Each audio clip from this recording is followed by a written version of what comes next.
नमस्कार, मैं हूं सुशांत सिन्हा। हम सबसे पहले आपको अमेठी लिए चल रहे हैं, जहां पर प्रियंका गांधी एक जनसभा को संबोधित कर रही हैं। विकास बहुत तेजी से हुआ था, लेकिन उस समय का विकास भी एक दूरदर्शी नजरिए से हुआ था। अगर राजीव जी ने उस समय सोचा होता कि सिर्फ गांव तक अपना विकास का कार्य सीमित रखें, तब आज उन कार्यों का लाभ आपको नहीं मिलता।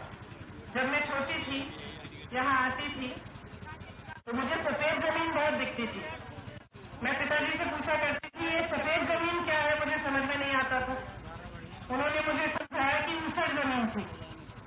यहाँ इस क्षेत्र में तमाम जमीन ऊसर थी। राजीव जी ने 35 साल पहले भूमि सुधार की योजना शुरू कराई। आज अगर आप क्षेत्र भर में घूमें, बड़ी मुश्किल से मिलेगी आपको ऊसर जमीन। जगह जगह हरियाली मिलती है। अगर राजीव जी का एक दूरदर्शी नजरिया नहीं होता, तो आज यह स्थिति नहीं होती क्षेत्र की। उसी तरह से उन्होंने बड़े बड़े कारखाने लगवाए यहाँ, जिससे आज भी लाभ उठा रहे हैं। BHEL, HAL जैसे कारखाने, जो इंदिरा गांधी उड़ान अकादमी है, वो भी उनकी सोच के जरिए लगी थी। तो उनका एक नजरिया था, जिसकी वजह से देश भर में भी एक तरह का विकास हुआ। आज अगर आप सबके पास मोबाइल फोन है, तो आपको यह भी जानना चाहिए कि अगर राजीव जी ने 35 साल पहले दूरसंचार का काम नहीं किया होता, तो उसकी बात नहीं की होती, उसके कार्यक्रम नहीं बनाए होते, तो आपकी ये उपलब्धि भी इस तरह से नहीं होती जिस तरह आज है। राहुल जी का भी नजरिया राजीव जी के नजरिए की तरह है। वो 10-15 साल आगे की बात सोचते हैं। उन्होंने जब देखा कि अमेठी क्षेत्र में दूध बाहर से आता है, तो उन्होंने सोचा कि यहाँ से दूध देश भर में जाना चाहिए। NDDB के साथ 30 चिलिंग प्लांट लगवाए गए यहाँ। आज अमेठी का दूध देश भर में ट्रक लद के भर के जाते हैं। आपके घरों में दूध उपलब्ध है। इसी तरह से उन्होंने सोचा कि जो जायस और फुर्सतगंज के बीच का इलाका है, इसमें बड़े बड़े तकनीकी संस्था लगनी चाहिए। इनके लगने से अर्थव्यवस्था मजबूत होगी, नौजवानों को मौका मिलेगा, लेकिन इससे कहीं ज्यादा आसपास की जमीनों की कीमत बढ़ेगी, छोटे छोटे व्यापार उभरेंगे और वहाँ की अर्थव्यवस्था मजबूत बनेगी। तो अगर उस क्षेत्र में, उस इलाके में उठ जाए, तो आपको दिखेगा कि वहाँ पे FGDI है, पेट्रोलियम इंस्टीट्यूट है, IIIT है और उड़ान की जो अकादमी है वो है। इस वजह से वो क्षेत्र मजबूत होगा और उसके आसपास के भी जो गांव है, जो इलाके हैं, वो भी मजबूत होंगे। जगदीशपुर में एक फूड पार्क का उद्घाटन किया गया है। फूड पार्क एक ऐसी चीज है जिससे पूरे क्षेत्र के किसानों को लाभ होगा, क्योंकि आज आप जो उपज बेचते हैं, सिर्फ आप बाजार तक पहुंचा पाते हैं। आप बाजार तक पहुंचाते हैं, वहां पे आपको उपज की कीमत मिलती है। जब आप उसी उपज को फूड पार्क में ले जाएंगे, तो फूड पार्क में ऐसे यूनिट होंगे 30-40 विश्व स्तरीय के, जिसमें प्रोसेसिंग और पैकेजिंग आपको बताई जाएगी कि किस तरह से होती है और आपके लिए कराई जाएगी। आपको अपनी उपज को बढ़ाने के भी नए नए तकनीक सिखाए जाएंगे। इससे जो आपकी वही उपज है जो आज आप सिर्फ बाजार में बेच पा रहे हैं, तो देश भर में, दुनिया भर में यहाँ से सीधी जा पाएगी। और यहाँ से सीधी कैसी जाएगी? क्योंकि राहुल जी ने यह भी सोचा कि अगर ये हवाई अड्डा ऐसा होता कि इसमें बड़े बड़े हवाई जहाज उतर पाते, तो यहाँ की उपज और यहाँ के व्यापार का जो सामान है, तो यहाँ से सीधा देश भर में जा सकता था। इसीलिए उन्होंने यहाँ पे कार्गो टर्मिनल खुलवाया। तो ये सब चीजें हैं जो उन्होंने एक दूरदर्शी सोच की वजह से क्षेत्र में कराई, जिससे आपका बहुत लाभ होगा और 30-35 साल बाद भी आपके बच्चों, आगे वाली पुस्तकों का भी लाभ हो सकता है। यहाँ पे मेरी परियोजना की बहनें होंगी, हैं? दिखाइए कितनी है? सब ये भी राहुल जी का कार्यक्रम है। इसमें राहुल जी ने आपको एक रास्ता दिखाया। आपको ये तो नहीं कहा कि मैं समूह बनाऊंगा, कि मैं बचत कराऊंगा तुम्हारी। ये भी नहीं कहा कि मैं बैंक के खाते खोलूंगा आपके लिए। आपको रास्ता दिखाया कि आप इस तरह से अगर करेंगे आप सशक्त बन सकते हैं। और इस कार्यक्रम के जरिए आज 12 लाख महिलाएं जुड़ी हुई हैं। 12 लाख आप जैसी बहनें हैं जिनके जीवन में बदलाव आया है, परिवर्तन आया है। आया है कि नहीं? परिवर्तन आया है? तुम्हारे में आया, तुम्हारे जीवन में आया?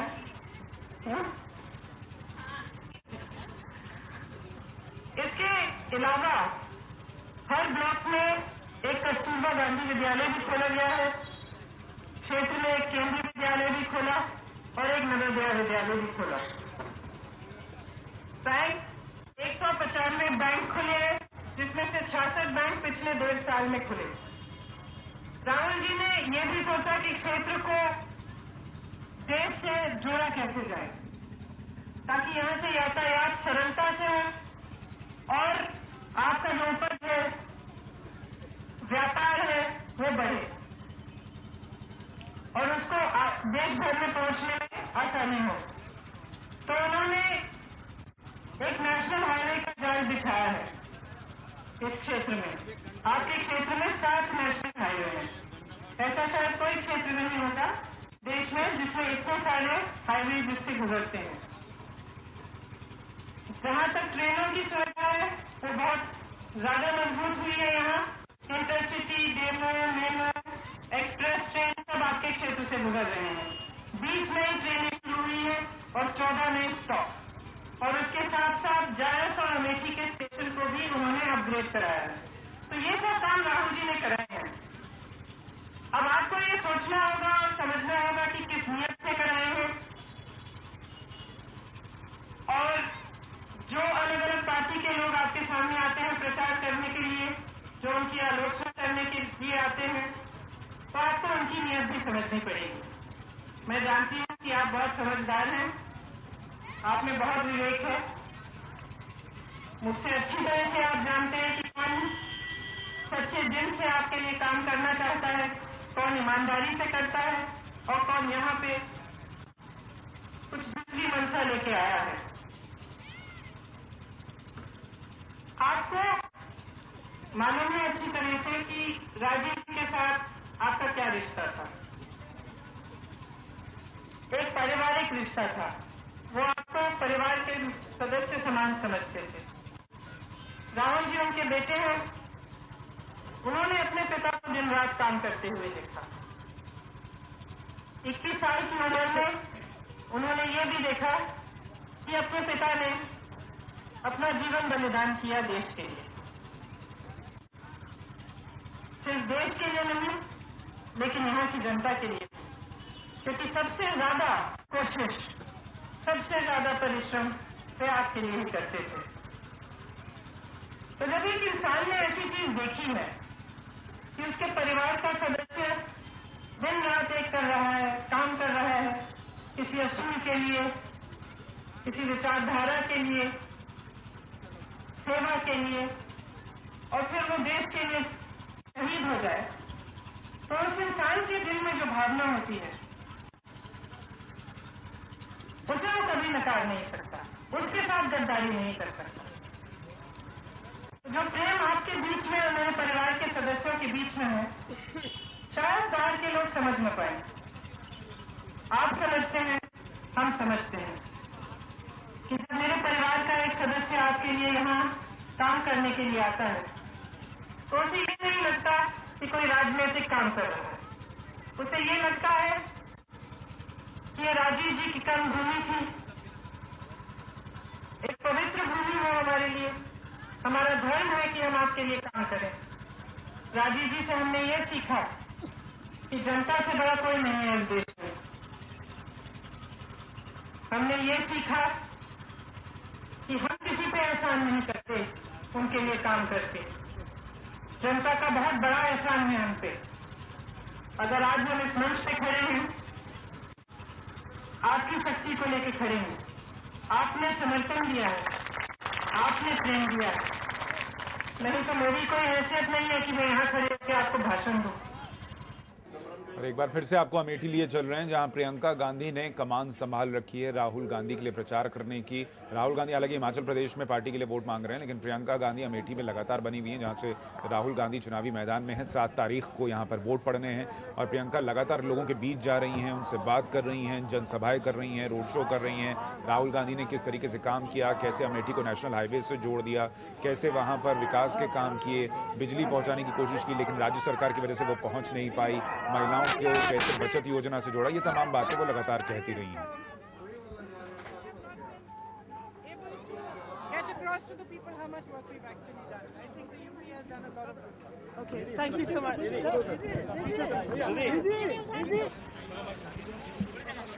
मैडम क्या चुनौती है यहाँ अमेठी में? कोई चुनौती है? नहीं, नहीं चुनौती नहीं।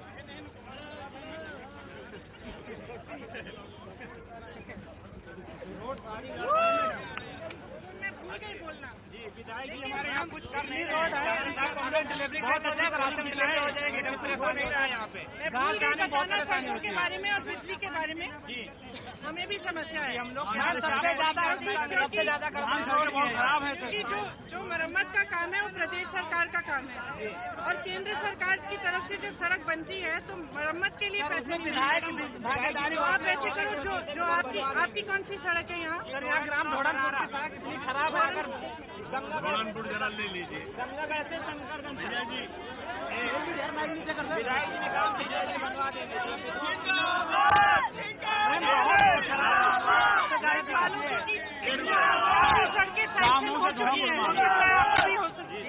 इनकी सड़क